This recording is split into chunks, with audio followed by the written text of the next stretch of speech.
Vamos a hablar ahora mismo con el señor Julio Torres Chang, decano del Colegio Médico de Ica, para que nos ponga en autos de la situación que se vive en esta parte del país. Buenas tardes.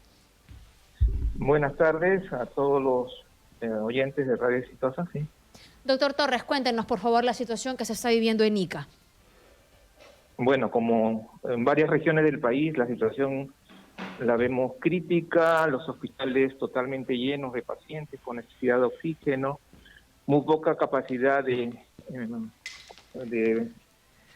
cuidados intensivos en nuestra región, más que por falta de ventiladores, por un tema de médicos intensivistas, los médicos especializados en manejo de estos pacientes, mucho paciente fallecido en el último mes, yo diría. Ica se ha mantenido como una alta tasa de letalidad a nivel nacional, siendo una de las primeras, con un porcentaje aproximado del 7% que se ha mantenido en este tiempo. Ajá.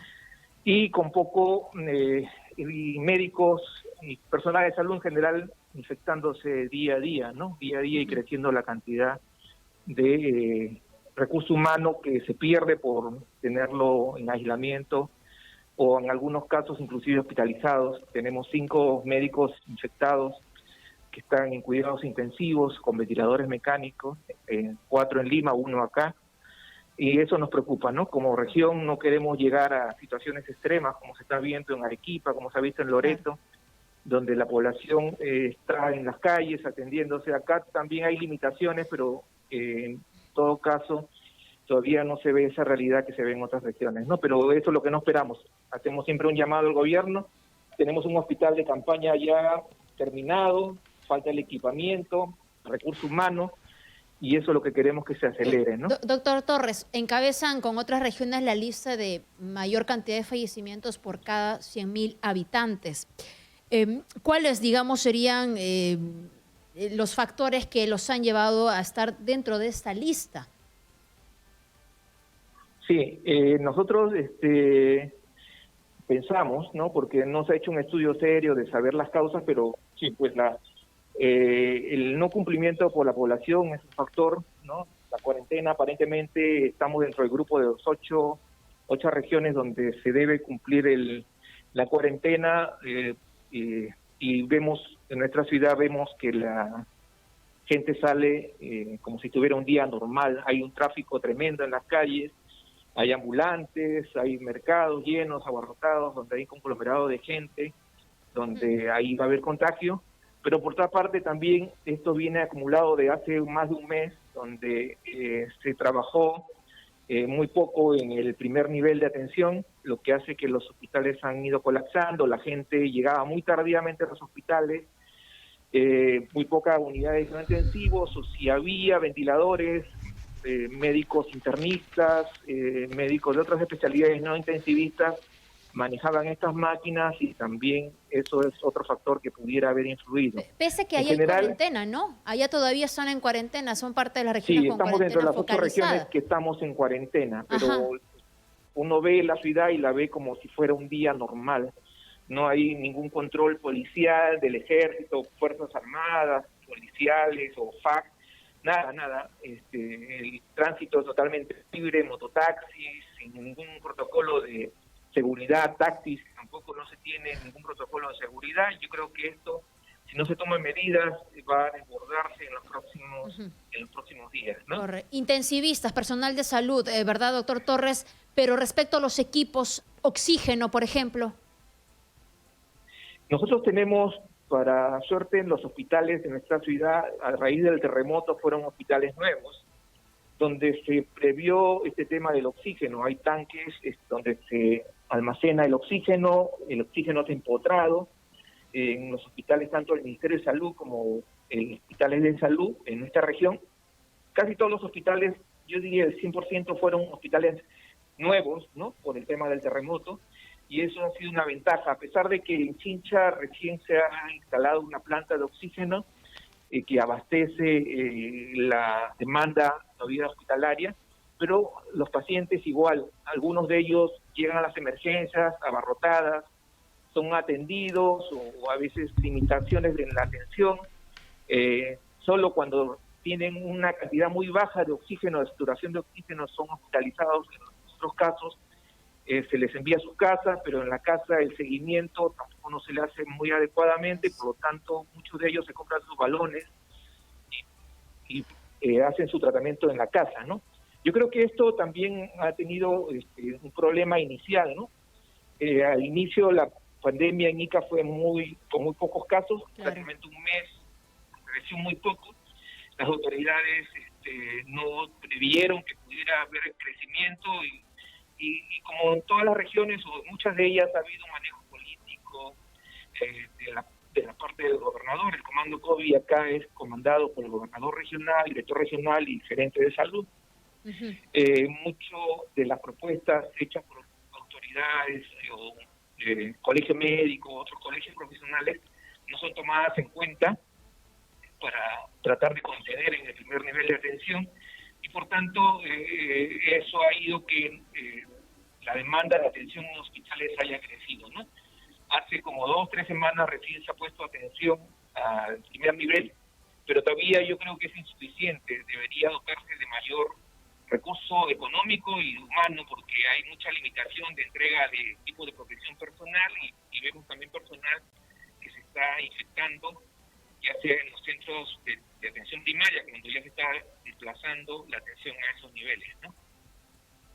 Correcto. Doctor, estoy teniendo algunos problemas en su audio, no sé si quizá se puede acercar más al teléfono o a ver si lo puedo escuchar mejor. Doctor, debo entender que, digamos, no se llega al nivel de calamidad que hemos visto en Arequipa, pero también usted comenta que hay de alguna manera un desfase entre lo que hace el gobernador regional y el director regional de salud, como en Arequipa, es decir, hay un descontento con cómo ha venido encarando el gobernador regional y la autoridad local la lucha contra la pandemia, porque usted también decía que de alguna manera pide ayuda al gobierno central y finalmente lo que ha prometido pues lo pueda traer. ¿Hay descontento con las autoridades locales, doctor?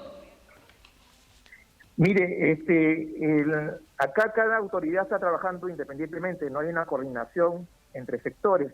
Los alcaldes preocupados por el tema de la pandemia en sus distritos han hecho compra independientemente de la gobernación de ivermectina que lo han preparado en algunas farmacias.